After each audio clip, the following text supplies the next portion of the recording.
Hey guys, I'm Lindsay Green, registered dietitian nutritionist with Baptist Health Community Outreach, and I'm so excited to have you join me for the next 4 weeks as we break down the basics of meal prepping.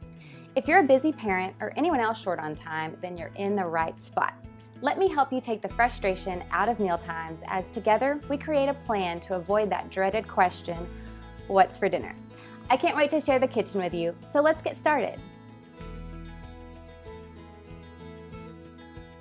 So you might be wondering if meal prepping is right for you and your family. I'm sure you've seen it done in lots of different ways. Some like to do crock pot meals for the freezer, others like to prep a whole meal like a soup from start to finish to be reheated on another night. Others batch cook where they double a recipe, and yet others prep ingredients to be used on a whole nother day. So there's no right or wrong way to do it, it's just deciding what works best for you and your family. Over the next 4 weeks, we're going to dabble in each of these methods because I feel they can all serve a purpose in helping you get healthy meals on the table quickly. But before we dive in, let's take a minute to chat about why meal prepping is important. The benefits to meal prepping really are endless, but a few that make it so important for me are that meal prepping is time-saving. I don't know about you, but when I get home from work each day, the last thing that I want to do is spend an hour in the kitchen. If I can reheat and eat or have something waiting on me when I get home, my mood instantly changes come dinner time. I don't dread it, I actually look forward to it because I know I'll have a healthy meal on the table in no time and we can get on with our evening. Meal prepping also helps us eat healthy. Now, if I don't have a plan, then I have a problem, and that problem is very easily solved with a trip for takeout.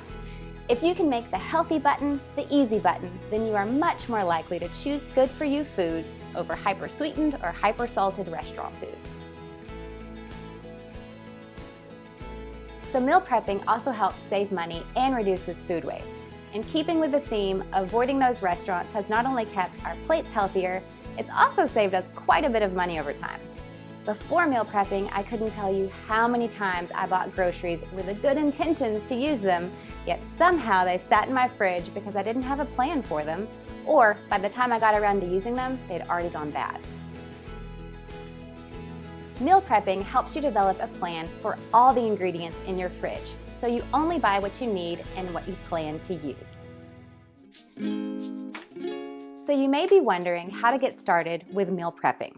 At first, it can seem a little overwhelming to have to come up with meals for the whole week, but I hope that once I break it down for you, you'll see how easy it can be to fit into your schedule, and hopefully it'll actually make your week less overwhelming. My first step to meal prepping is to take just 10 or 15 minutes on the weekends really to map out your meals for the week. Keep in mind activities scheduled for the week. For instance, evenings you might be coming home later than usual, or those that you might have a little bit more time to dedicate to a meal. Also, when you're choosing your meals, there are a few ways you can approach it. Some families like the consistency of knowing what type of meal to expect on certain days. For instance, Meatless Monday, Taco Tuesday, Leftover Day, that can ease your meal planning. Another way is to think of meals you can cook and then use those leftovers in new ways. So for example, I could cook a few extra chicken breasts one evening and then I could shred them up and use for chicken flatbreads or chicken salad on another night. Whichever way resonates with you is what you should do. I want this to be as easy on you as possible. When you're starting out, remember, start small.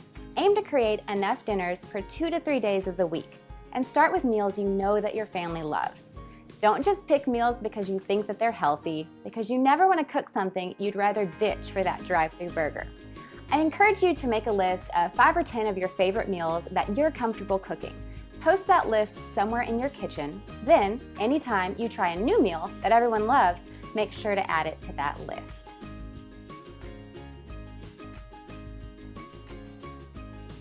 So now that you've decided on a few meals to make for your week, it's time to make your shopping list. Make a shopping list with everything you need for the recipes you've selected, and then check it against the fridge and the pantry staples that you already have. Organize the list by sections in the grocery store. So group together all your produce, all your meats, all your canned goods, and so on. That way you won't be zigzagging around the supermarket, wasting time, or worse yet, forgetting something and having to run back to the store.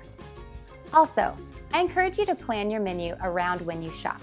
So if you have a fish recipe on your menu plan for the week and you do your shopping on Sunday, plan to make that fish recipe on Monday so your fish or seafood is at its freshest. If you're making something with chicken or pork, those proteins can hang out safely in the fridge for a few days, so plan to make those towards the middle of the week.